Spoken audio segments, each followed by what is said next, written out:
Boa tarde, pessoal, tudo bem com vocês? Hoje estamos ao vivo só no Instagram. Eu estou com problemas na minha internet, não consegui fazer a transmissão pelo YouTube, mas não se preocupem, vai ficar gravado igualmente e depois eu vou tentar subir essa live no YouTube também. De qualquer forma, se isso não for possível, vai ficar gravada aqui no Instagram, certo? E hoje nós chegamos às sétimas moradas. Teresa vai dizer que essas sétimas moradas correspondem aos aposentos do rei. Olhe onde nós chegamos. Nós iniciamos a leitura em 15 de junho, hoje é 3 de agosto, e chegamos então ao final, que não é bem o final da nossa jornada. Todo fim é um recomeço, né? Então já vou aproveitar aqui para deixar avisado que no dia 12 de agosto, uma quarta-feira, às 16 horas, nós vamos ter um evento também gratuito, As Pérolas de Santa Teresa, para fechar essa jornada, polir algumas pérolas que Teresa nos traz. Muitos de vocês vieram conversar comigo, dizendo, nossa, mas simplesmente ler o livro não é o suficiente, precisa meditar no que está ali. De fato, as coisas que Teresa diz precisam ser realmente meditadas, né? Nós precisamos meditar em cima daquilo, por isso surgiu essa ideia desse pequeno evento no dia 12 às 16 horas, também aqui no YouTube, se tudo der certo, né? E ali a gente vai meditar em algumas dessas pérolas, certo? Então, evento também gratuito, aberto a todos, para que a gente possa aí finalizar esse ciclo com Santa Teresa de Ávila. Hoje nós temos as sétimas moradas, portanto, são mais 4 capítulos e o epílogo, o finalzinho ali do livro. E ao longo dessa jornada nós fomos percebendo que existem vários estágios, existem graus variados de oração que se desenvolvem dentro dessas moradas. De novo, eu leio esse livro já faz uns 5 anos e a cada vez que eu releio, novas camadas aparecem. Então, realmente, é sempre um deleite reler o Castelo Interior e novas camadas de leitura vão se abrindo, né? Então, eu vou começar aqui com a leitura das sétimas moradas no capítulo 1. Como eu falei, são 4 capítulos, mais o epílogo que a gente vai ler hoje, em torno de 35 páginas, para que a gente possa fechar essa belíssima jornada. Então, no capítulo 1, ela vai mostrar as imensas graças que Deus faz às almas que entram nas sétimas moradas. Então, tem toda uma grande expectativa. Quem começa lá na primeira morada, vai caminhando nessa jornada, tem uma expectativa para a sétima morada, né? E deixando claro que as 3 últimas moradas, a quinta, a sexta e a sétima, elas são moradas que são mais possíveis de serem vividas por quem tem vida monasterial, né? Quem realmente se dedica a esse caminho. Não estou querendo dizer que para nós é impossível, e nem que é garantido, né? Que as irmãs de Teresa, ela mesma fala, não era garantido que vida monasterial, uma vida no Carmelo, daria acesso a essas moradas. Depende muito da disposição e da perseverança de cada uma. Teresa fala de determinada determinação, que é um estado, né, que as pessoas precisam cultivar para chegar nessa sétima morada, né? Então, uma coisa não é garantia da outra, mas é só um alerta realmente que eu volto a deixar aqui, para que a gente não coloque uma expectativa desmedida em algo que talvez a gente não consiga alcançar, pelo menos no curto prazo. Às vezes é uma busca de uma vida inteira, né? Mas, de qualquer maneira, essas almas nas sétimas moradas, ela vai dizer aqui, recebem muitas graças, e não é por menos, né? Depois de toda essa jornada, se elas perseverarem, elas vão receber essas graças. Aqui ela vai tratar da diferença entre alma e espírito, que é uma discussão bastante... que eu, pelo menos, já vi bastante no meio cristão, também no meio judaico. Existem algumas divergências que eu não vou falar aqui, talvez eu consiga falar sobre elas lá no nosso evento do dia 12, mas ela vai falar dessas diferenças aqui, embora ambos sejam só uma coisa, né? É importante a gente sublinhar que Teresa era neta de rabino. Ela tinha um lastro ali da herança judaica sefaradita. Eu vou explicar o que é isso no nosso evento, mas de qualquer maneira, Teresa era descendente dos judeus de Portugal e Espanha, que são justamente os sefaraditas, né? E, inclusive, a família dela me parece que era uma família de cristãos novos, aquelas famílias de judeus que se converteram ao cristianismo muitas vezes por pressão política, por conta das perseguições, enfim. Tem todo um contexto histórico, eu vou falar melhor sobre isso no dia 12. Pode parecer, irmãs, que, como falei tanto deste caminho espiritual, não haja mais nada a dizer. É a impressão que a gente tem, né? Nossa, o que mais que ela vai falar nessas 7 moradas? Mas tem muito a dizer. Temos algumas páginas aí pela frente. Seria muito desatino pensar isso, pois se a glória de Deus não tem limite, tampouco as suas obras. É uma pérola de Teresa logo aqui na abertura do capítulo. A glória de Deus não tem limite. Quem pode contar suas misericórdias e grandezas? É impossível. Portanto, não se admirem do que disse e ainda vou dizer, pois é tudo uma pequena parte do que há para contar de Deus. Ele nos fez imensa misericórdia, revelando tais coisas à pessoa de quem lhes tenho falado.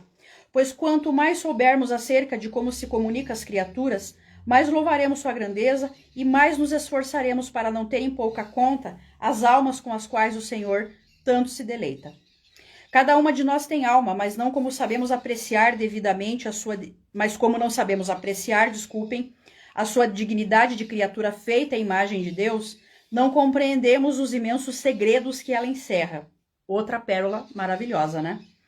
Rogo a sua majestade que mova minha pena, se for sua vontade, e me inspire a dizer-lhes algo do muito que há para contar das coisas que Deus mostra àqueles que introduz nesta morada. Tenho suplicado muito a vossa majestade.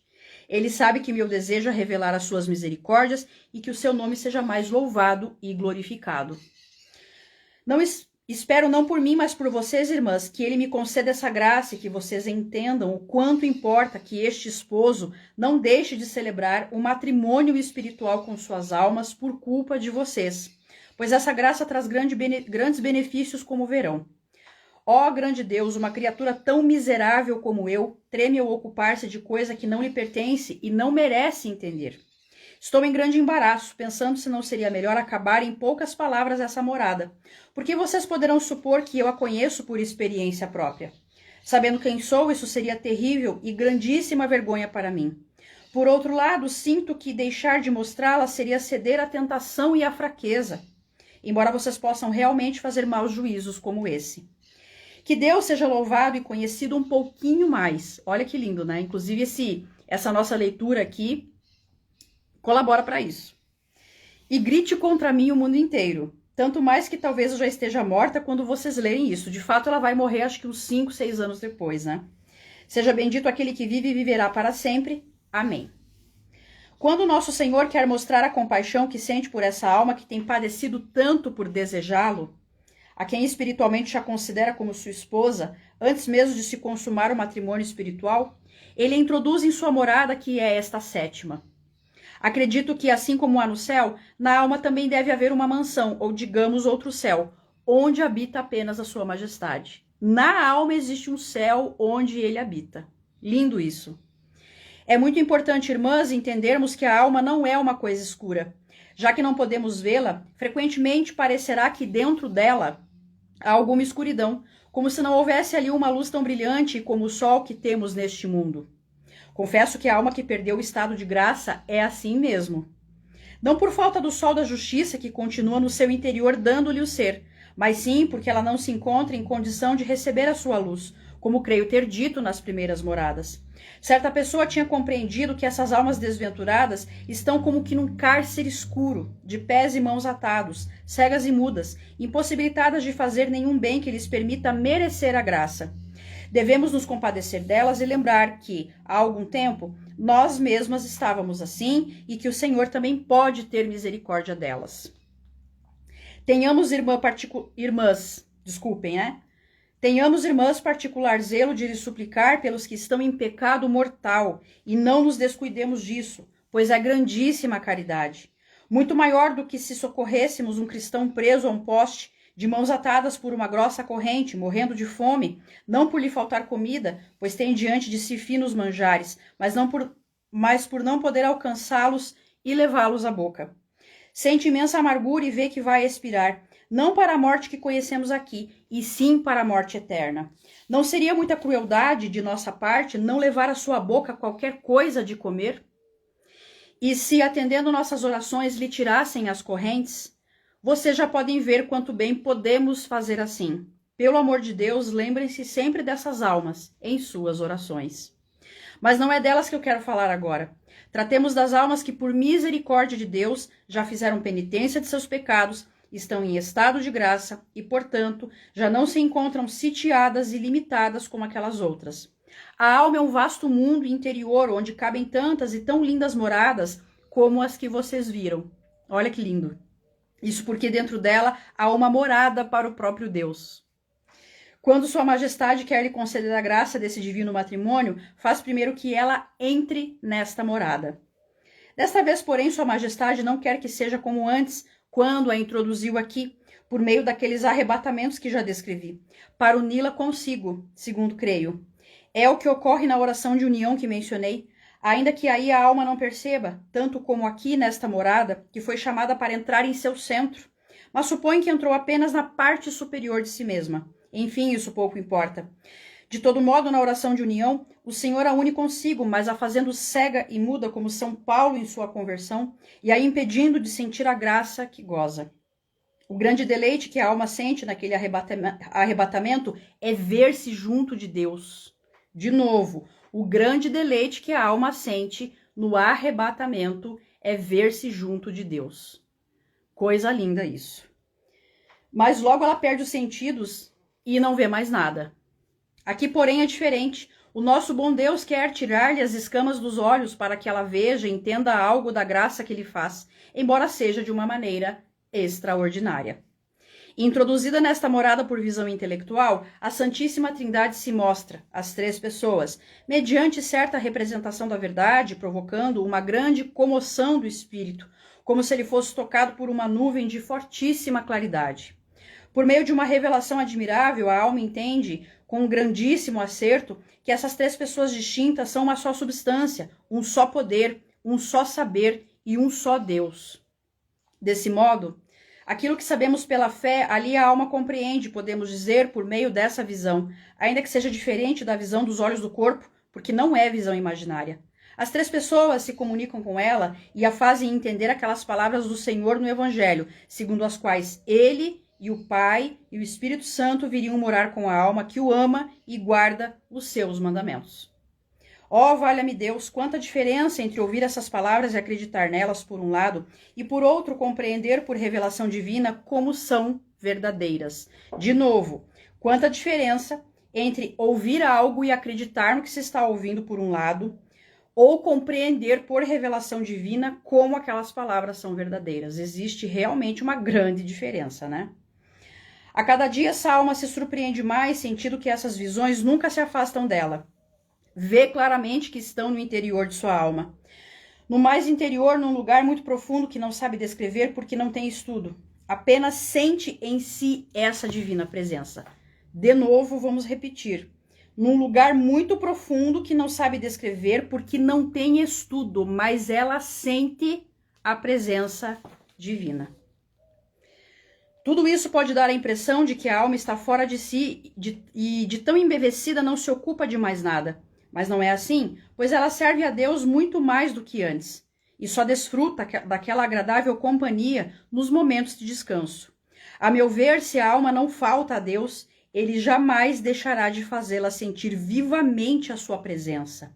E ela tem grande esperança de que não será abandonada por Deus, pois se lhe deu essa graça, não é para que a perca. Embora pense assim, ela é mais cuidadosa do que nunca para não o desagradar em nada. Mas fiquem sabendo que trazer em si essa presença não é agora tão claro, ou melhor, tão evidente como foi nas primeiras vezes em que Deus lhe fez essa graça.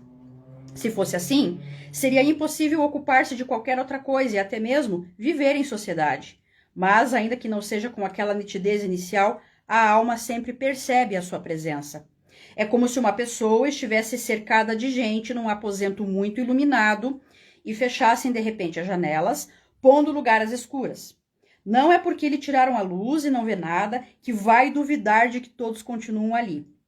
É caso para perguntar se, quando reabrirem as janelas do intelecto, ela poderá recuperar a visão. Isso não está em suas mãos. Só voltará a ver quando nosso Senhor quiser que se abra essa janela. Já lhe faz imensa misericórdia por nunca se apartar dela e querer que saiba disso tão claramente. Parece que a Divina Majestade quer preparar a alma para progredir mais, com o auxílio da sua admirável companhia. Certamente ela receberá toda a ajuda necessária para avançar no caminho da perfeição e perder o temor que às vezes sentia das outras graças que recebeu. Foi assim que se passou com essa pessoa de quem lhes tenho falado, que em tudo andava melhor. Por mais que tivesse provações e ocupações, parecia-lhe que o essencial de sua alma jamais se movia desse aposento. Era como se, de certo modo, sua alma estivesse dividida. Logo depois que Deus lhe fez essa graça, ela se viu às voltas com grandes responsabilidades e se queixava da própria alma, tal como Marta se queixou de Maria. Aqui a recordação de uma passagem do Evangelho que eu gosto muito, né? Marta, sempre muito atarefada, reclamou com Jesus de Maria, né? Chegou para Jesus e disse: você não vai conversar com ela para ela vir me ajudar? E Jesus falou: não, Maria ficou com a melhor parte, né? Às vezes repreendia sua alma, acusando-a de estar sempre gozando daquela quietude a seu bel prazer e a sobrecarregando com tantos trabalhos e ocupações que não lhe dava tempo para usufruir a companhia do Senhor. Sei que parece desatino, filhas, mas isso realmente acontece. Mesmo sabendo que a alma é indivisível, posso lhes garantir que esse tipo de desentendimento interno é muito comum. Não estou devaneando. A visão das realidades interiores de que falei faz-nos compreender que, de fato, há certa distinção e bem conhecida entre alma e espírito, embora sejam ambos uma só coisa. Sabe-se que existe uma divisão muito sutil entre eles, que lhes permite às vezes operar de maneira independente entre si, conforme apraz ao Senhor. Também me parece que a alma não se confunde com as faculdades e que um e outro não são, portanto, a mesma coisa.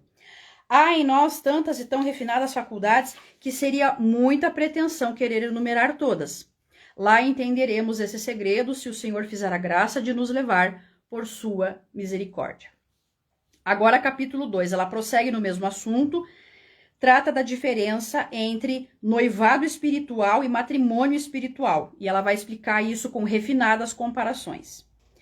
Tratemos agora do divino matrimônio espiritual. É verdade que não vai se realizar plenamente neste mundo, pois enquanto vivemos, sempre há o perigo de perdermos esse enorme bem, afastando-nos de Deus. Na primeira vez que Deus faz essa graça, Sua Majestade mostra sua sacratíssima humanidade à alma por meio de uma visão imaginária, para que ela entenda bem que recebe esse dom supremo e não o ignore. Outras pessoas poderão recebê-lo de forma diferente.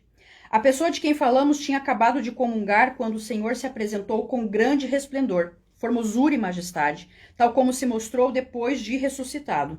E lhe disse que já era tempo de ela tomar as coisas dele por suas e que ele cuidaria das coisas dela, além de outras palavras que são mais para sentir do que para dizer. Pode parecer que não seja nenhuma novidade, pois antes disso, o Senhor já tinha se mostrado assim a essa alma. Mas dessa vez foi tão diferente que ela ficou muito desatinada e cheia de espanto. Primeiro, porque essa visão foi muito forte. Segundo, pelas palavras que lhe disse. E também porque nunca tinha experimentado outra visão no mesmo lugar, do interior de sua alma, onde essa se apresentou, a não ser a visão passada. Depois disso, ela entendeu que a grandíssima diferença,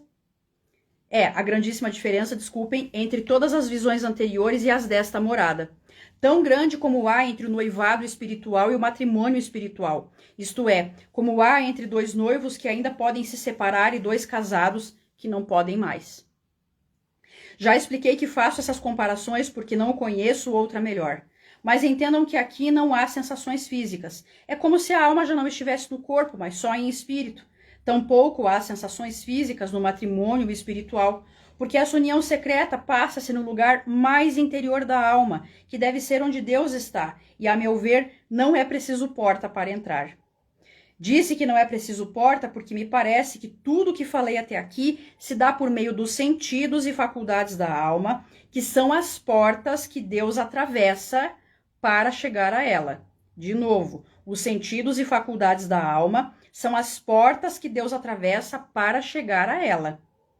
A revelação da humanidade do Senhor também deve ser assim, já que é visão imaginária. Mas o matrimônio espiritual é muito diferente, porque o Senhor aparece no centro da alma, não em visão imaginária, e sim em visão intelectual, ainda que mais refinada que as já descritas. Como apareceu aos apóstolos, sem atravessar porta nenhuma, dizendo: a paz esteja convosco. Maravilhosa essa passagem, né? O Senhor aparece da mesma maneira que Jesus apareceu aos apóstolos depois da ressurreição. Ele vai chegando, né? A paz esteja convosco. É grande segredo e graça muito elevada ao que Deus ali comunica à alma num instante. Ela sente grandíssimo deleite que eu não sei a que comparar. O Senhor quer lhe mostrar naquele momento a glória que há no céu, de uma maneira mais sublime que qualquer outra visão ou gosto espiritual. Não se pode dizer mais nada, senão que, tanto quanto se consegue entender, a alma, ou melhor dizendo, o espírito dessa alma, olha que interessante que ela fala, o espírito que está na alma, torna-se uma só coisa com Deus. Posto que ele também é espírito, Sua Majestade quer patentear o amor que tem por nós, mostrando a algumas pessoas até onde chega para que louvemos a sua grandeza. Ele se une à criatura de tal maneira que, assim como todos os casados que já não podem se separar, não quer apartar-se dela nunca mais. Lindo matrimônio espiritual, né? Por outro lado, o noivado espiritual é diferente, já que muitas vezes os noivos se separam. Embora seja união de duas pessoas, ainda podem separar-se, voltando cada qual à situação anterior. De fato, vemos ordinariamente que essa graça do Senhor passa depressa. E depois a alma fica sem a sua companhia. Falo dessa maneira para que me entendam. O matrimônio espiritual não é assim, pois a alma permanece sempre unida ao seu Deus naquele centro. Digamos que o noivado é como duas velas que grudam uma na outra, de tal modo que a cera, o pavio e a luz se tornam uma só coisa. Mas depois sempre é possível separá-las para que voltem a ser duas velas, cada qual com seu pavio e sua cera. Legal essa metáfora, né? O matrimônio espiritual, porém, é como a chuva que cai sobre um rio. Mistura-se com ele e já não se sabe o que é chuva e o que é rio. Ou como um pequeno arroio que se lança no mar e depois não consegue mais se separar dele. Ou como um aposento com duas janelas por onde penetra muita luz. E ainda que dividida ao entrar, lá dentro se faz uma só. Teresa e suas belíssimas metáforas. De novo, o matrimônio espiritual é como a chuva que cai sobre um rio. Mistura-se com ele. Já não se sabe mais o que é chuva e o que é rio. Então, uma só carne. A união de Cristo com a igreja também, nós podemos fazer essa comparação. Ela não está dizendo aqui, sou eu que estou falando. Mas é mais ou menos no mesmo sentido, né? Talvez seja isso que Paulo quis dizer quando escreveu que quem se une ao Senhor torna-se com ele um só espírito. Referindo-se a esse soberano matrimônio espiritual que pressupõe a união de Sua Majestade à alma. Também disse que, para mim, o viver é Cristo e o morrer é lucro. Considero tudo como perda, né? Parece-me que podemos dizer o mesmo da alma, porque aqui a borboletinha de que falamos morre, e com grandíssimo gozo, pois a sua vida já é Cristo. Maravilhoso. Deixa eu só fechar a porta aqui. Desculpem. O meu marido tá conversando no telefone aqui para não atrapalhar nenhum nem outro, né? Entende-se isso melhor com o passar do tempo, observando-se os efeitos que essa visão produz. Por secretas inspirações, vê-se claramente que é Deus quem dá vida à nossa alma. Muitíssimas vezes essas inspirações são tão vivas que não se pode duvidar, de jeito nenhum, pois a alma sente com grande força, embora não saiba explicar. E a emoção é tamanha que produzem, por vezes, umas palavras deleitosas que não podem ser silenciadas, tais como: ó vida da minha vida e sustento que me sustentas. E outras desse gênero. Daqueles peitos divinos, por onde Deus parece estar sempre sustentando a alma, saem uns raios de leite que revigora toda a gente do castelo. Que coisa linda isso, vou repetir. Daqueles peitos divinos, por onde Deus parece estar sempre sustentando a alma, saem uns raios de leite que revigora toda a gente do castelo. É como se o Senhor quisesse que, de algum modo, todos usufruíssem de tudo que a alma goza, e que do rio caudaloso, onde desaguou essa fonte pequenina, saia algumas vezes um jato daquela água para sustentar as faculdades da alma, que haverão de servir a esses dois esposos no corpo. Assim como uma pessoa distraída sente o impacto da água fria que a atinge de surpresa, assim também e ainda mais intensamente são percebidas essas operações. Pois da mesma forma como sabemos que um grande jato d'água não pode nos alcançar se não houver quem o lance, também concluímos seguramente que há no interior da alma quem dispare essas setas para dar vida à nossa vida, e que há sol no lugar de onde procede aquela grande luz que ilumina as faculdades. A alma não abandona o seu centro, nem perde a paz, como já disse. O mesmo Senhor que deu a paz aos apóstolos enquanto caminhava com eles, pode dar a ela. De novo, o mesmo Senhor que caminhava com os apóstolos e que desejou paz seja convosco, dá paz à nossa alma. Coisa linda, gente.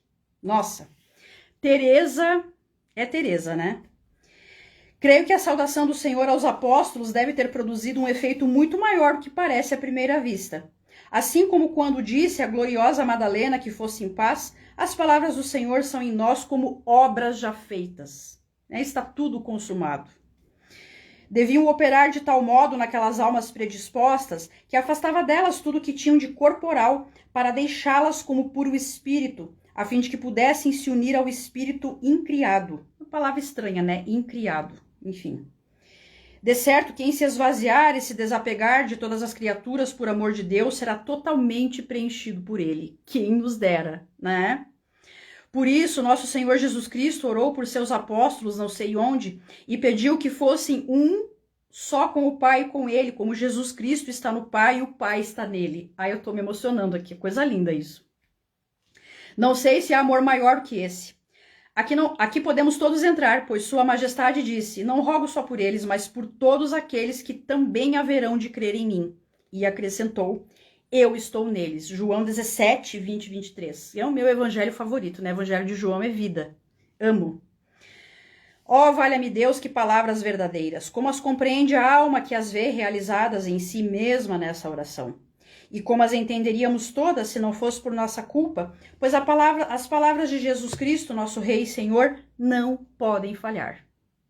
As palavras de Cristo não podem falhar.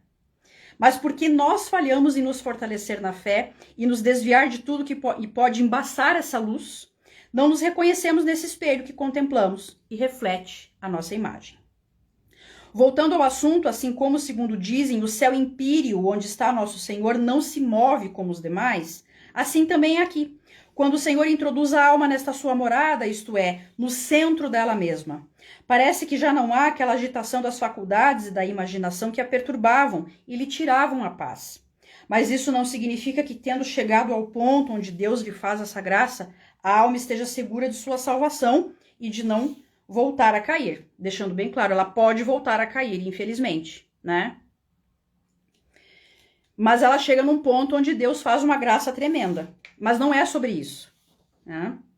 Toda vez que eu disser que parece que a alma está em segurança, entenda-se que é enquanto a divina majestade a conservar em sua mão e ela não o ofender. Importante dizer isso, né? Mesmo depois de permanecer anos nesse estado, certamente ela não se sente segura. Anda com muito mais temor do que nunca, guarda-se de qualquer pequena ofensa a Deus, sente imenso desejo de servi-lo, como direi adiante. Frequentemente sente remorso e embaraço, vendo como é pouco tudo que pode fazer diante do muito a que está obrigada. Olha essa frase.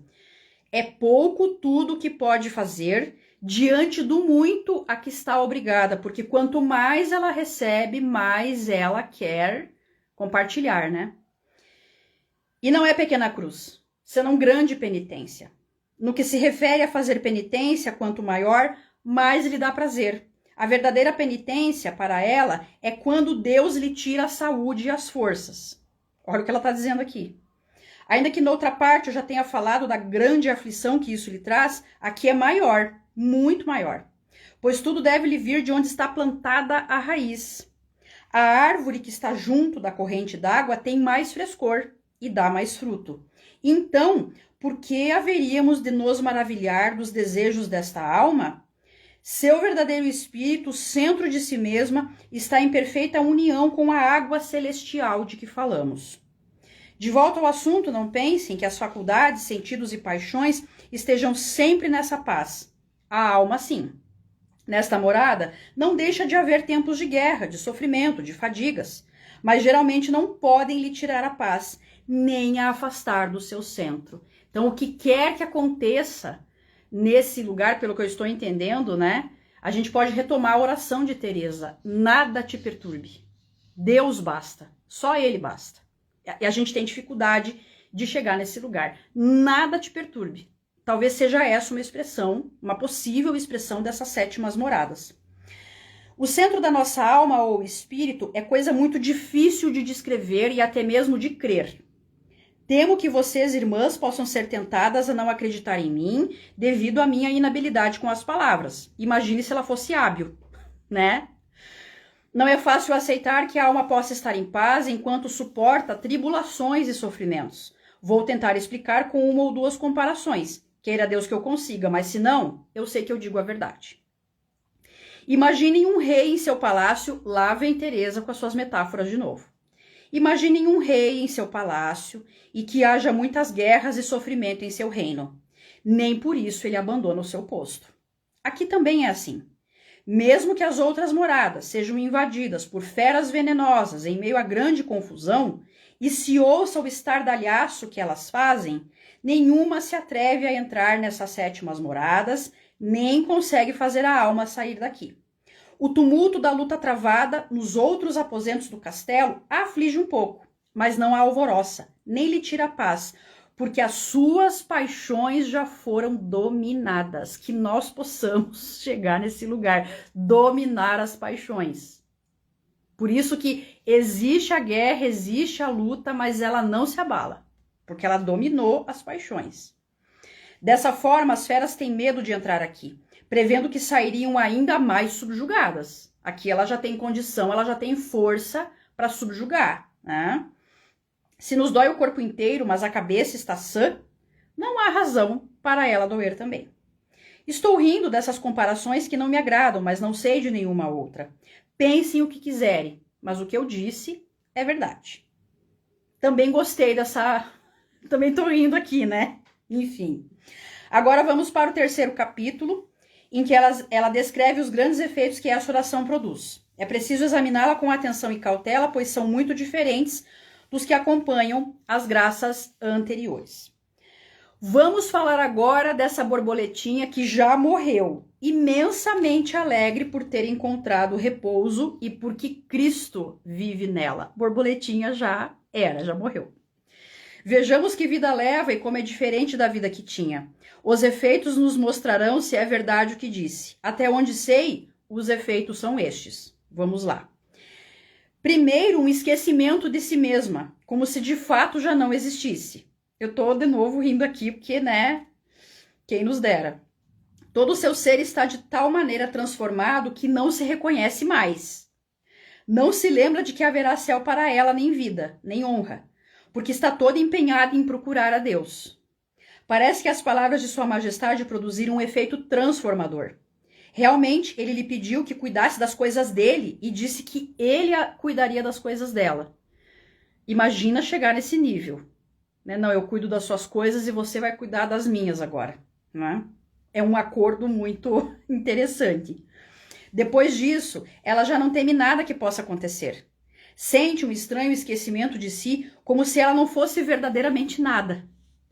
Nem queria ser, a menos que pudesse de algum modo acrescentar algo, por mínimo que fosse, à glória e à honra de Deus. E daria a vida por isso de muito boa vontade.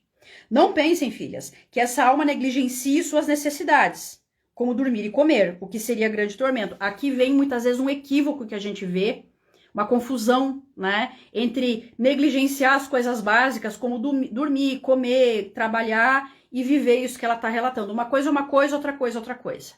Ela é muito lúcida aqui em colocar isso, né? Isso seria um grande tormento. Abdicar dessas coisas, né? Ela não deixa de fazer tudo a que está obrigada em seu estado. Tratamos aqui de coisas interiores, das exteriores pouco há a dizer. Fique bem claro, são coisas que acontecem dentro da alma, não fora. Na verdade, esta é a sua pena, ver que suas forças nada podem. Mas tudo que consegue realizar a serviço de nosso Senhor não deixa de fazer por nada deste mundo. O segundo efeito é uma imensa vontade de padecer. Mas essas almas não chegam a inquietar-se por isso como antes. Sentem um desejo tão extremo de que se faça nelas a vontade de Deus, que tudo que Sua Majestade faz consideram bom.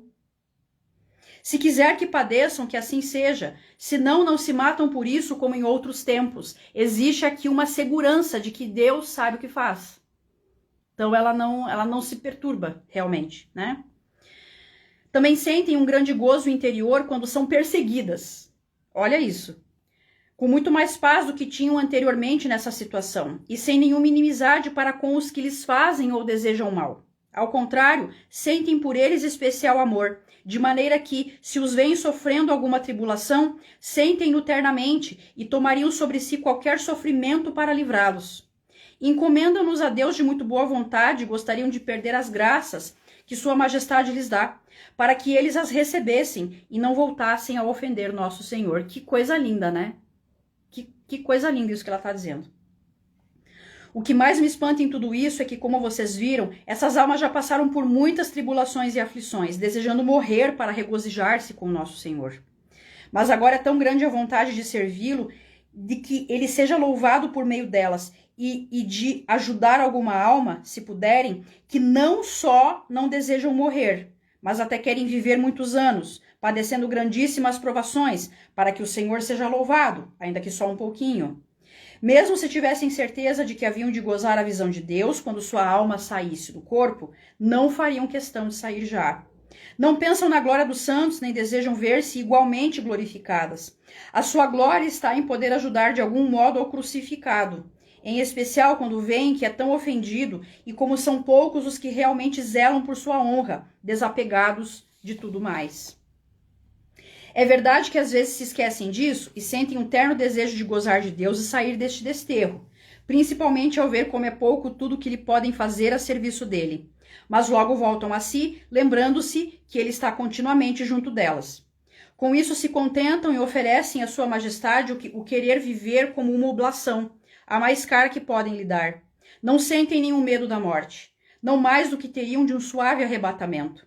O caso é que quem lhes dava aqueles desejos com tormento tão excessivo, agora lhe dá esses. Seja para sempre bendito e louvado. Enfim, essas almas já não desejam nenhum agrado nem gostos espirituais, pois têm consigo o próprio Senhor. Isso aqui é muito interessante, né? Porque às vezes a gente busca coisas, e quando se tem o Senhor, se tem tudo. Então aqui ela já perdeu um pouco essa coisa do gosto espiritual, porque ela tem o Senhor. Sua Majestade é quem vive nelas agora. Certamente sua vida foi um contínuo tormento e faz com que a nossa também seja, ao menos quanto aos desejos. Olha só. No resto, sustenta-nos como fracos que somos e nos dá muito de sua fortaleza quando vê que necessitamos dela. Há nessas almas um grande desapego de tudo e um enorme desejo de estar sempre a sós ou ocupadas em ser úteis a alguma alma. Nem aridez, nem tribulações interiores, mas ternura e lembrança de nosso Senhor. Não queriam fazer outra coisa senão louvá-lo. Quando se descuidam disso, o próprio Senhor as desperta, como mencionei, de tal modo que se vê clarissimamente que aquele impulso, ou não sei que nome dar, procede do interior da alma, como expliquei quando tratei dos ímpetos. Aqui ela se refere às sextas moradas, né? Aqui tudo se passa com grande suavidade. Nada disso tem origem no pensamento, nem na memória, nem em qualquer tipo de habilidade humana. E é tão frequente, repete-se tantas vezes, que pode ser examinado mais de perto. Assim como o fogo, por maior que seja, não lança a chama para baixo, mas para cima, assim também se entende que esse movimento interior procede do centro da alma e desperta suas faculdades para louvar ao Senhor. Certamente, se não houvesse outro ganho neste caminho de oração, além de se compreender o especial zelo que Deus tem de se comunicar conosco e nos rogar, não me parece ser outra coisa, que nos unamos a Ele, creio que seriam bem empregadas todas as tribulações que se passa para gozar desses toques do seu amor, tão suaves e penetrantes. Isso vocês já devem ter experimentado, irmãs, porque acredito que quando se chega à oração de união, o Senhor nos faz esse agrado, se não nos descuidamos de cumprir os seus mandamentos. Sempre que isso lhes acontecer, lembrem-se que é desta morada, no lugar interior de nossas almas onde Deus está, que vêm esses toques e louvem-no muito. Deixa eu só ver aqui. É nesta morada, no lugar interior das nossas almas, onde Deus está, que vem esses toques. É de dentro para fora. Por certo, é seu aquele recado escrito num bilhete com tanto amor. Ele só quer que vocês compreendam sua mensagem e o que lhes pede. Não permitam que nada as impeça de responder a sua majestade, ainda que estejam ocupadas exteriormente ou em conversação com outras pessoas.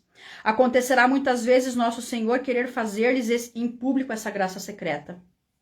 Como a resposta há de ser interior, será muito fácil oferecer-lhe uma pequena demonstração de amor, ou repetir as palavras de Paulo: Senhor, o que queres que eu te faça? De muitas maneiras, ele lhes ensinará como agradá-lo em um momento certo, e nos fará saber que nos ouve, quase sempre, esse toque tão delicado dispõe a alma para corresponder ao seu amor, com firme determinação. Aqui, de novo, né, a ideia da determinada determinação. O que há diferente nesta morada é o que já disse, ou seja, raramente sente-se aridez ou alvoroço interior, como havia nas outras moradas, de tempos em tempos. Aqui a alma está quase sempre em quietude, porque sabe que essa graça tão elevada não pode ser falsificada pelo demônio. Como já disse, os sentidos e as faculdades da alma não têm nenhuma participação aqui. Por isso, ela está certa de que é graça de Deus. Sua Majestade se revelou à alma e a introduziu consigo onde, a meu ver, o demônio não ousará entrar, nem o Senhor o permitirá. Vejam que ela fala bem menos do demônio aqui, porque ele não tem muito acesso, né? Todas as mercês que Deus faz nesta morada não dependem de nenhuma colaboração da alma, a não ser o que ela já fez entregando-se toda a Ele. Tudo que o Senhor faz e ensina para progresso da alma se passa com tanta quietude que me recorda a construção do Templo de Salomão, em que não se ouvia nenhum ruído. Neste templo de Deus, nesta sua morada, só ele e a alma se gozam em grandíssimo silêncio. Coisa linda isso. Neste templo de Deus, nesta sua morada, só ele e a alma se gozam em grandíssimo silêncio. O intelecto não precisa entrar em ação. O Senhor que o criou quer sossegá-lo aqui e só permite que ele veja o que se passa por uma pequena fresta, apenas de tempos em tempos e em pequenos intervalos. Parece-me que as faculdades da alma não estão suspensas aqui, mas também não trabalham, pois estão maravilhadas. Também me maravilha ver que quando a alma chega a este ponto, cessam todos os arrebatamentos. Olha só, não precisa mais de arrebatamento, exceto uma vez ou outra, e ela está se referindo aqui a perder os sentidos. Quase não há aqueles arrebatamentos com voo de espírito. Só acontecem muito raramente, e em geral não mais em público como era comum. O espetáculo acabou, né? Porque aqui realmente ela tem comunhão com Deus. Antes, nas grandes festas religiosas, bastava ver uma imagem devota, ouvir um sermão ou uma música para ela ser arrebatada. E quase não via nem ouvia mais nada. A pobre borboleta andava tão ansiosa que tudo a espantava e a fazia voar. Agora, ou porque encontrou repouso, ou porque a alma tem visto tanta coisa nesta morada, ou ainda porque não sente aquela solidão que costumava sentir, nada a espanta, pois goza desta companhia. Enfim, irmãs, eu não sei qual a causa, mas quando o Senhor começa a mostrar o que há nesta morada e introduz a alma aqui, tira-lhe aquela enorme fraqueza que era a causa de tantos constrangimentos em público e do qual ela ainda não se libertara. Talvez porque agora o Senhor a tenha fortalecido, dilatado e habilitado. Ou talvez porque antes a sua majestade queria mostrar em público o que faz com essas almas em segredo. Por algum motivo que só ele sabe. Seus juízos superam tudo que podemos imaginar. Eu achei fantástica essa parte, né? Não precisa mais de espetáculo. Só se Deus quiser, né? Só se ele quiser mostrar. Esses efeitos e todos os demais benefícios que mencionei nos graus de oração precedentes, Deus nos dá quando aproxima a alma de si. Creio que ele atende aqui a súplica de sua esposa, dando-lhe o beijo que ela pedia. Aqui são dadas as águas vivas a essa corça ferida. Lindo isso aqui, é uma referência ao Salmo 41. ou 42, porque eu acho que aqui ela cita a Bíblia Católica, né?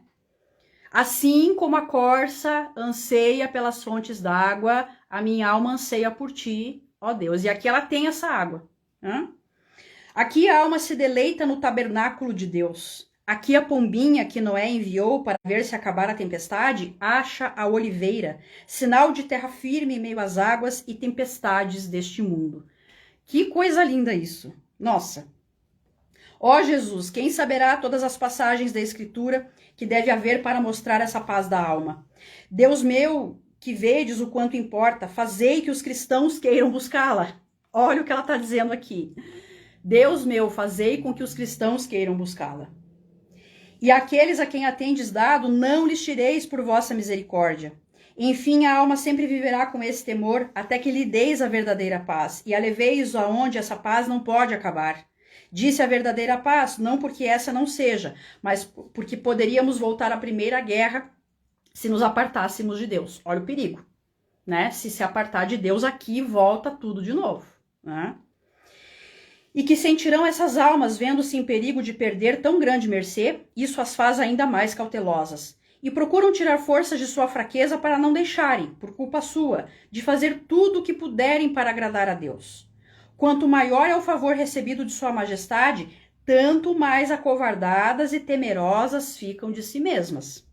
Como essas grandezas divinas têm-lhes revelado as próprias misérias, e como seus pecados se mostram ainda mais graves, muitas vezes essas almas andam de modo que não ousam sequer levantar os olhos, como o publicano. Porque é um perigo, né? Perder tudo isso. Outras sentem desejos de acabar com a própria vida para se verem logo em segurança, mas mudam de ideia rapidamente, desejando viver para servi-lo por conta do amor que lhe tem, como disse. E confiam tudo que lhes toca a sua misericórdia, embora às vezes fiquem sobressaltadas por receberem tantas graças, temendo que, assim como naufraga um navio com excesso de carga, aconteça-lhes o mesmo. Posso garantir, irmãs, que não lhes falta cruz. Isso, porém, não as inquieta nem lhes tira a paz. Algumas tempestades passam tão depressa como uma onda, e a tranquilidade volta prontamente. A presença do Senhor que trazem consigo faz com que logo esqueçam tudo. Seja ele para sempre bendito e louvado por todas as suas criaturas. Amém. Agora chegando ao último capítulo. Ela finaliza explicando o que lhe parece que pretende nosso Senhor ao conceder tão grandes graças à alma e como é necessário que Marta e Maria andem juntas. Vamos ver isso aqui agora, que deve ser muito interessante. Não pensem, irmãs, que esses efeitos que venho descrevendo estejam sempre presentes nessas almas. Sempre que me lembro, uso a palavra geralmente para indicar que não. Às vezes, nosso Senhor as deixa entregues ao seu estado natural. Então parece que todas as criaturas peçonhentas das vizinhanças e das outras moradas desse castelo reúnem-se para se vingar delas, ressentidas por conta do tempo em que não podiam atacá-las. É verdade que isso não dura muito, um dia ou pouco mais. Nesse imenso alvoroço que surge geralmente depois de alguma ocasião de pecado, vê-se o quanto a alma ganha na boa companhia do Senhor, pois ele lhe dá uma notável inteireza para não torcer nada que seja do seu serviço e para pôr em prática suas boas determinações. Contudo, esses ataques não a abatem. Até parece que a impelem a progredir mais, e nem por um instante ela se desvia das suas boas determinações. Como disse, isso acontece poucas vezes.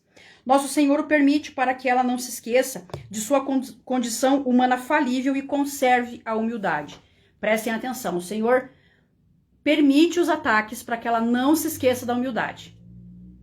É muito interessante isso. E também para que compreenda melhor tudo que lhe deve, reconheça a grandeza da graça que recebe e louve-o. Não pensem que essas almas deixem de cometer muitos erros e até de pecar, mesmo tendo grande desejo e determinação de não praticar nenhuma imperfeição por nada deste mundo. Se forem cautelosas, não pecarão, pois certamente o Senhor deve lhes dar ajuda muito especial para isso.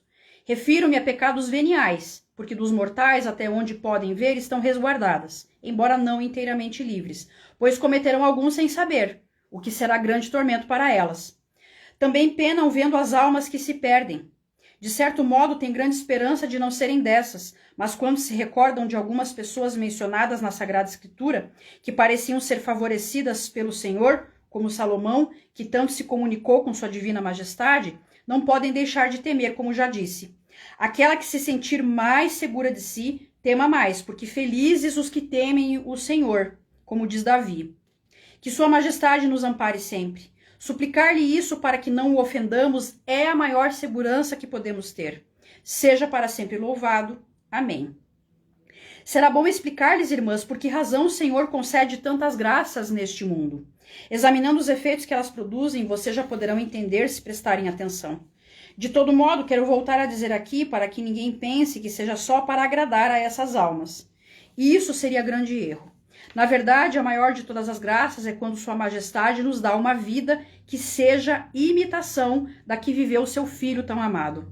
Estou certa de que o Senhor nos concede essas graças para fortalecer a nossa fraqueza e nos capacitar para imitá-lo no muito padecer.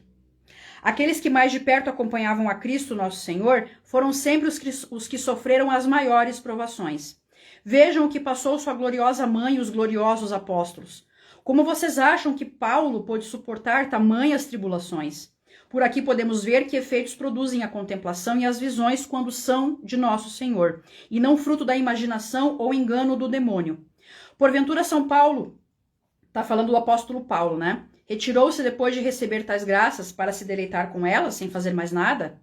Não, ele não teve um dia de descanso, pelo que podemos entender da Escritura. Tampouco devia ter de noite, pois era quando ganhava o seu sustento.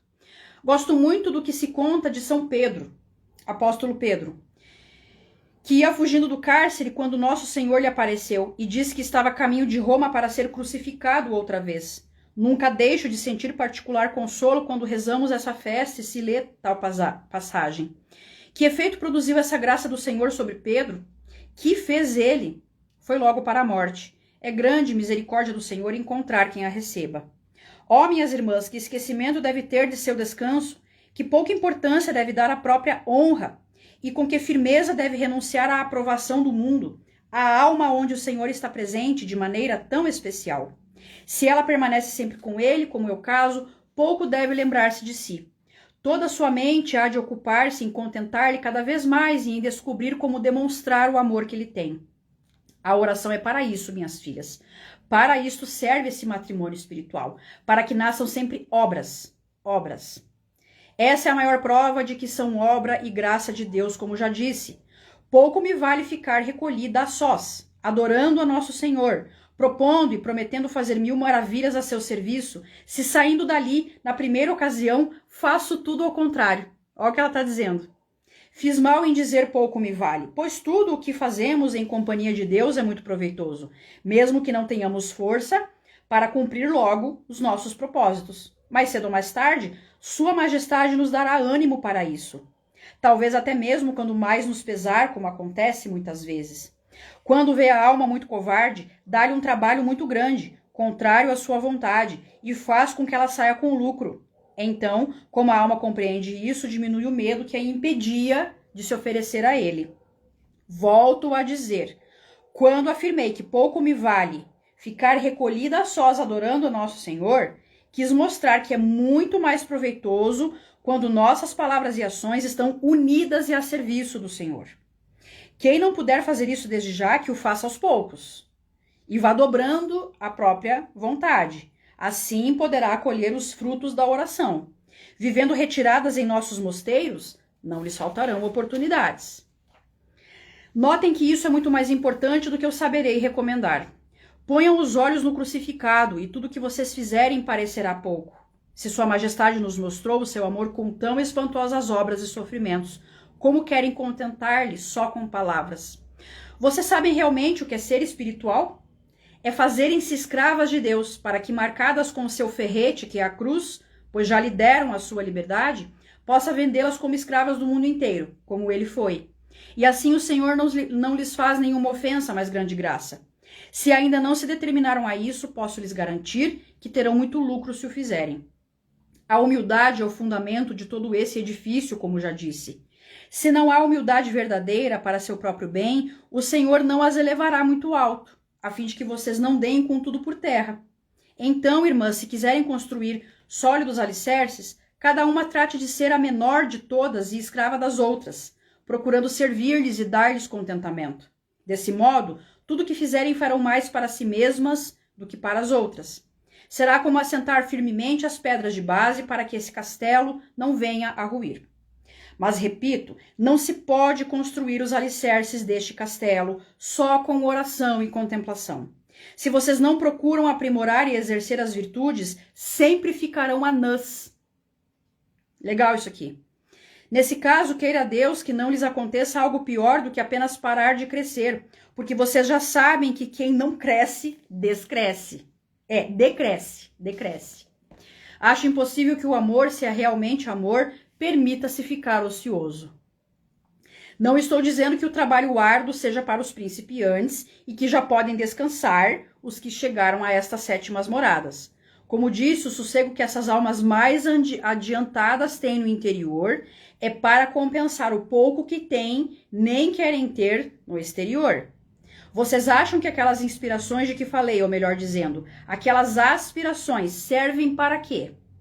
E aqueles agrados que a alma envia do centro interior, a gente de cima e as outras moradas do castelo, é para que se deitem e durmam? Não, não e não. A alma lhes faz guerra dali para que as faculdades, os sentidos e todo o corpo não estejam ociosos. Mais do que lhes fazia quando andava junto deles padecendo. Então ela não entendia o ganho imenso que há nas tribulações, que foram os meios de que Deus se serviu para trazê-la até as 7ª moradas. Nem compreendia como a companhia do Senhor lhe dá mais forças do que nunca. Ora, se Davi diz que com os santos seremos santos aqui neste mundo, certamente a alma também é de se fortalecer, estando feita uma só coisa, com a força suprema que lhe transmitirá fortaleza por meio de tão excelente união de espírito com espírito. E assim conheceremos a coragem que os santos tiveram para padecer e morrer. A força que a alma adquire nessa união socorre, por certo, a todos os que estão no castelo e até ao próprio corpo, que muitas vezes já não lhes torva mais o agir. O vinho dessa adega, aonde a trouxe definitivamente o seu esposo, revigora a alma e restaura as energias do corpo, tal como o alimento recebido no estômago dá força à cabeça e a todo o corpo. Sendo assim, o corpo tem má sina enquanto vive. Por mais que se esforce, não consegue corresponder à imensa força interior da alma, que nunca se contenta e peleja para obrigá-lo a fazer cada vez mais boas obras, pois tudo que lhe faz parece nada. Daqui deviam vir as grandes penitências que muitos santos fizeram, em especial a gloriosa Madalena, criada em meio a tanta abastança. E aquela fome que teve o nosso pai Elias da honra do seu Deus. E a que teve São Domingos e São Francisco, de ajuntar almas para que o Senhor fosse louvado. Devem ter passado por grandes provações, totalmente esquecidos de si mesmos.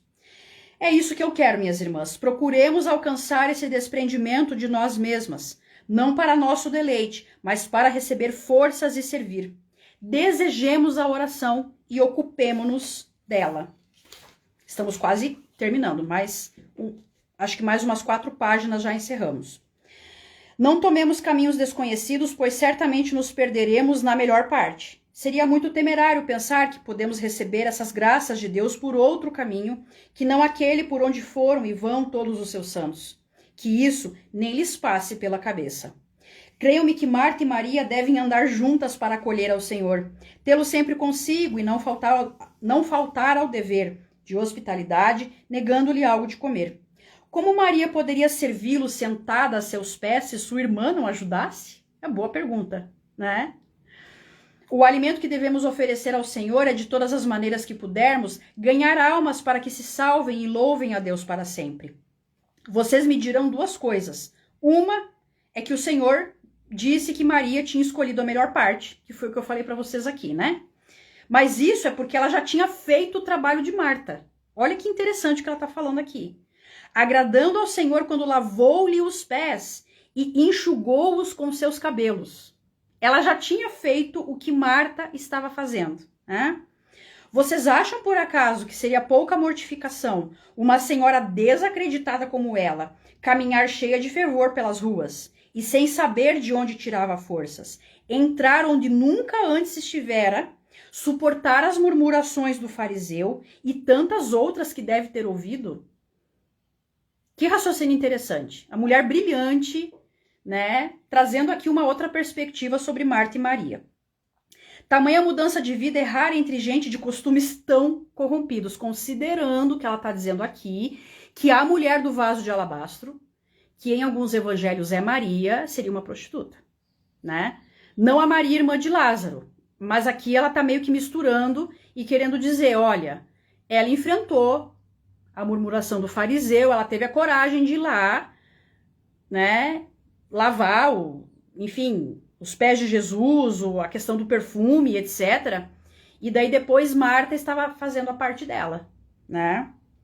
Bastava verem a amizade que dedicava ao Senhor, por quem eles sentiam tanta aversão, para se lembrarem da vida que ela tinha levado e acusá-la de querer agora fazer-se de santa, pois certamente logo voltaria à vida anterior. Se hoje em dia se diz o mesmo de pessoas pouco vocacionadas para a santidade, que seria então? Aqui ela está falando de uma hipocrisia tremenda.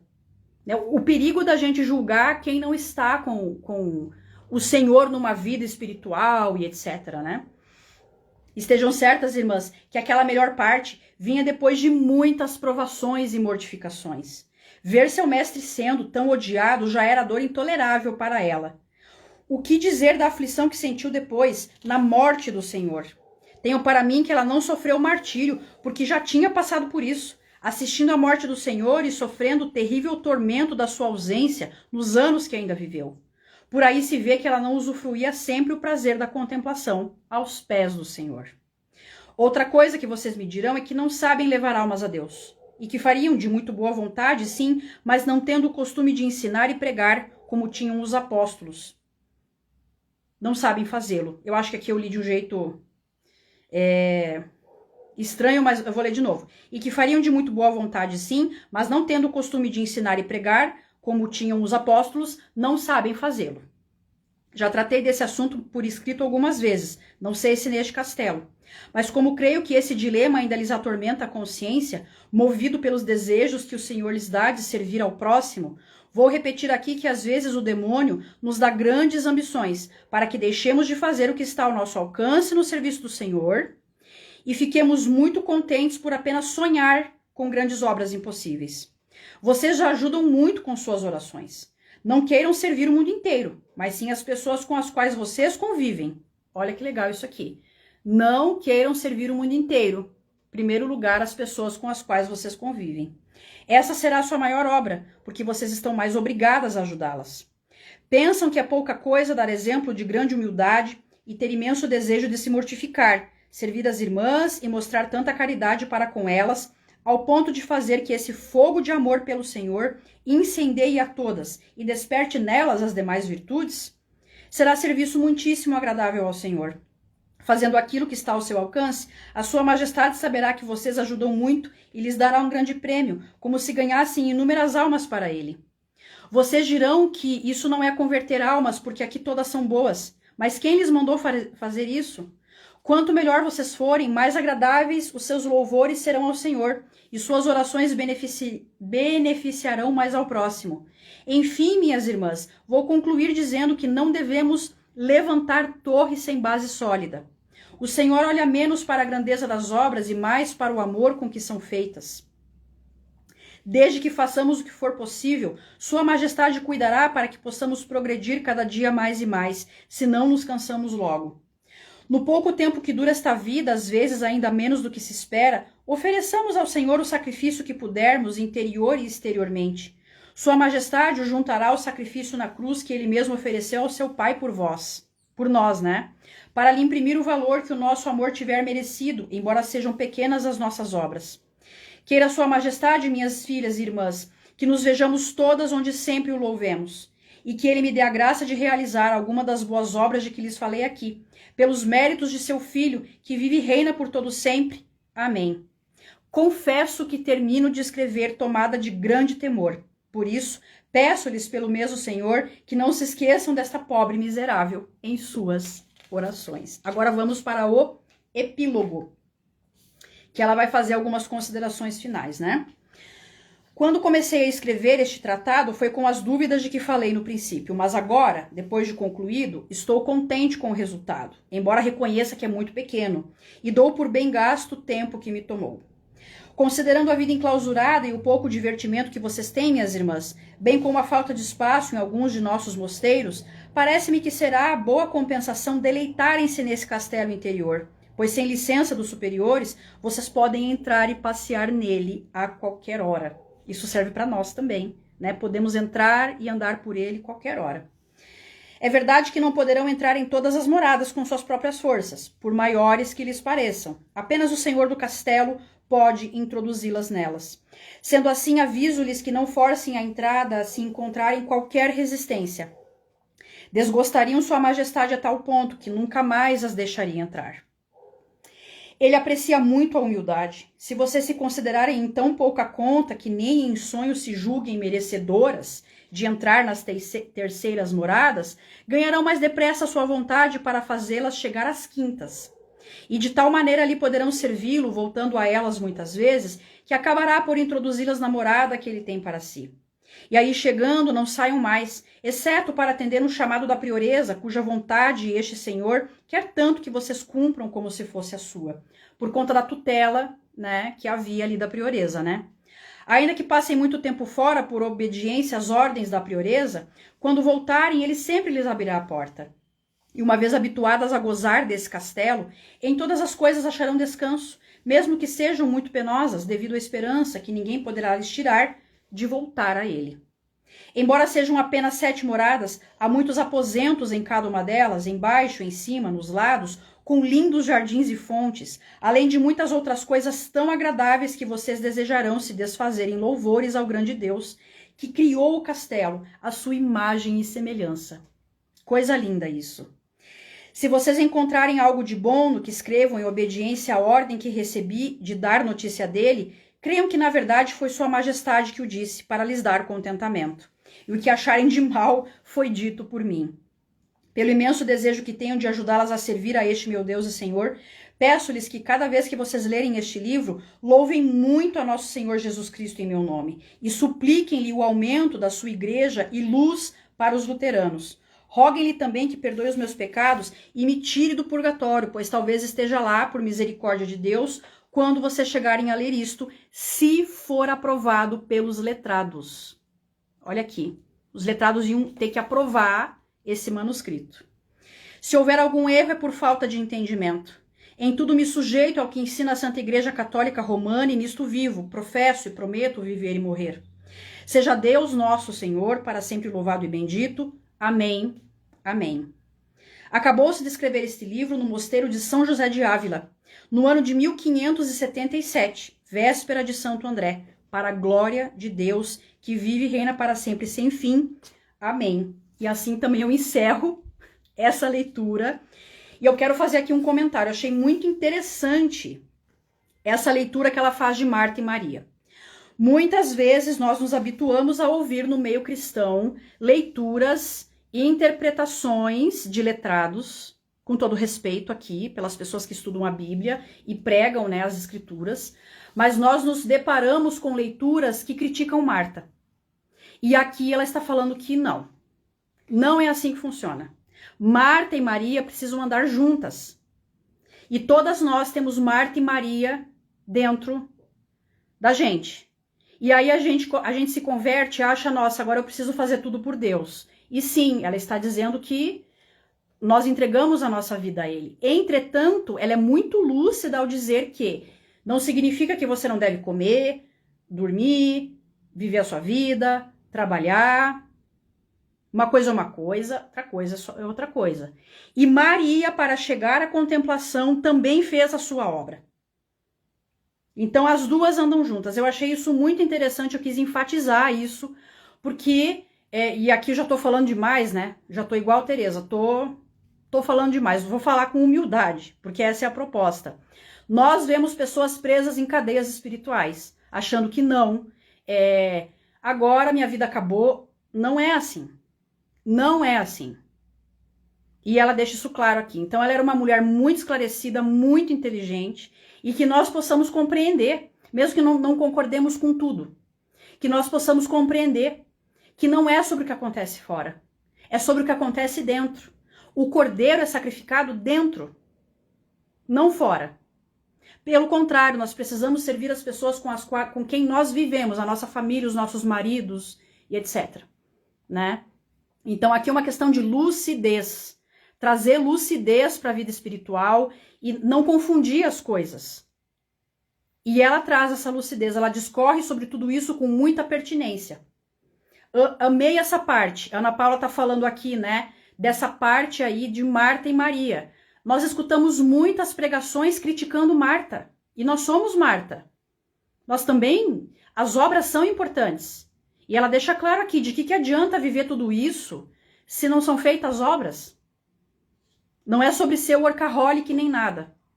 É sobre ter esse bom senso para não viver cadeia espiritual.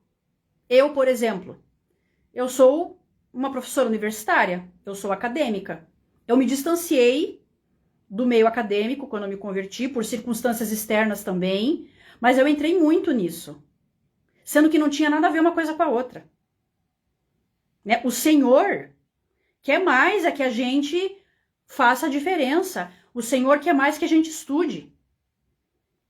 Porque se o seu coração está nele, imagina que o Senhor vai se preocupar com isso. Ele tem mais o que fazer, né? Tô falando demais aqui, mas a sabedoria dela é encantadora, eu também acho. Também acho. Então, eu só tô falando aqui porque tem muita gente padecendo nessas cadeias. Eu mesmo já critiquei muito Marta, mas é nítido que temos... É nítido que temos, é bom que preservemos as duas em nós, porque Maria também fez a sua boa obra. Maria unge o cordeiro para o sacrifício. E olha o que ela enfrenta uma oposição terrível dos fariseus. E de Judas, né? Que Judas olha e diz, nossa, mas esse perfume aí não é melhor vender para os pobres? E aí Jesus, né, vai responder, olha... Vocês estão aí criticando e ela está fazendo. E Marta depois tem o seu momento. Então tomar cuidado com essa visão. Porque nós precisamos de mérito. Nós precisamos de obra. Nós somos seres humanos. E é fantástica a parte em que ela fala da humanidade do Senhor Jesus. Isso considerado heresia dentro da Igreja Católica. É uma mulher muito ousada. E tudo isso aqui é aprovado pelos letrados. Ela tinha essa humildade. Então, que Teresa seja aí um convite para a gente refletir sobre essas coisas. Né? E no dia 12 de agosto, volto a reforçar às 16 horas também aqui no Instagram. E no YouTube, se Deus quiser, porque hoje não deu. Seja para sempre louvado, né? Eu vou falar das pérolas de Teresa, porque esse livro não é só para ser lido. Então, eu convido todos vocês, vai ser gratuito também, para a gente fechar esse ciclo. E burilar algumas das pérolas de Teresa. Eu acho que vale a pena meditar sobre algumas passagens. Eu não garanto que eu vou conseguir todas, porque a mulher é um manancial, né? Mas eu acho importante nós refletirmos sobre alguns pontos. Agora, para mim, é muito importante essa reflexão. Eu fui Marta há muito tempo na minha vida. Dentro da universidade, por exemplo. Um currículo impecável. Aí um dia eu comecei a achar, nossa, tem alguma coisa errada. Mas não era com o meu currículo, era com o vazio, né? Era o vazio. E aí depois o Senhor me esclareceu. Olha, não é sobre o que acontece fora. É dentro. A obra dele é dentro. Então que nós possamos ter essa certeza. E ela nos traz isso. Né? Enfim, meninas, vocês têm mais algum comentário? Falei demais. Seja ele para sempre louvado. Com humildade, eu falei demais. Eu não tô criticando ninguém aqui. Eu tô falando pra gente analisar isso. Tomar cuidado, né? É uma questão de bom senso. Salmo 50 é maravilhoso. Né? No Salmo 50, o Senhor se pronuncia e diz, nossa, se eu precisasse do seu sacrifício, não. É tudo meu. O sacrifício que eu quero é de gratidão. Aliás, para encerrar, eu vou ler aqui. O livro de Salmos está do meu lado. Eu leio essa edição aqui, que é da editora Sefer, do Jairo Friedling, que é um grande editor judeu aqui no nosso país, e eu leio muito a partir da visão hebraica, porque a Bíblia é hebraica, os Salmos também, enfim, isso é um assunto para uma outra hora, mas eu vou ler aqui para a gente encerrar um Salmo de Asaf, Salmo 50. O Todo-Poderoso nosso Deus se pronunciou, convocando toda a terra do levante ao poente. De Sião, magnífico em sua beleza, ele apareceu. Que venha o nosso Deus e não se cale, um fogo devorador o precede, e em seu redor esbraveja a tempestade. Os céus e a terra ele convoca para fazer justiça a seu povo. Que venham os que a mim são devotados, os que comigo selaram uma aliança com os sacrifícios. Então os céus proclamam a sua retidão, pois o Eterno é o juiz. Escuta bem, meu povo, e falarei ao Israel e apresentarei minha acusação. Eu sou o Eterno teu Deus. Eu não te censuro por falta de teus sacrifícios, pois tuas oferendas trazes a cada dia.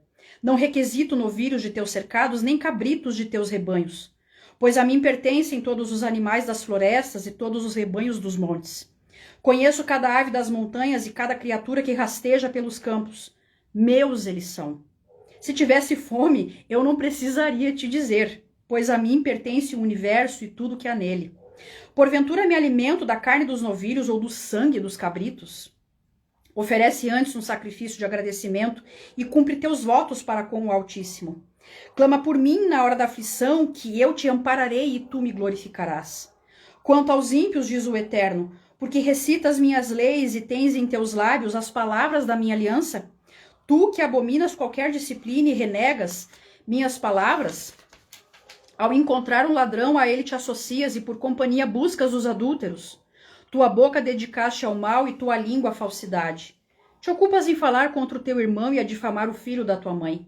Assim agiste, poderei eu permanecer calado? Imaginas que te serei igual? Não. Censurar-te-ei, abertamente te julgarei. Entendei bem vós que do Eterno vos esquecestes, para que eu não vos destrua sem que possa vos salvar. Aquele que traz oferendas de agradecimento honra a mim, e aquele que procura sempre melhorar o seu caminho, a este mostrarei a redenção divina. Olha que fantástico isso. Então, o que Teresa traz aqui? Uma jornada para melhorar o caminho. É uma proposta de jornada. E eu convido vocês novamente a lerem o Castelo Interior. Eu reli agora e foi uma travessia incrível. Eu vi coisas que eu não tinha visto antes, né?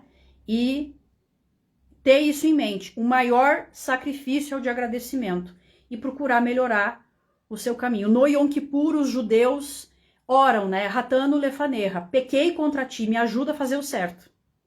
Que nós possamos ter essa humildade. E Teresa nos traz isso, né? Então fica aqui o convite para o dia 12 de agosto, quarta-feira, às 16 horas, para falarmos das pérolas de Teresa. Eu vou ficando por aqui e obrigada, meninas, pela companhia. Quem bravamente ficou aí até o final, né? E quem bravamente percorreu aí as moradas do Castelo Interior, tá bom? Tchau, tchau. Até dia 12. Tchau.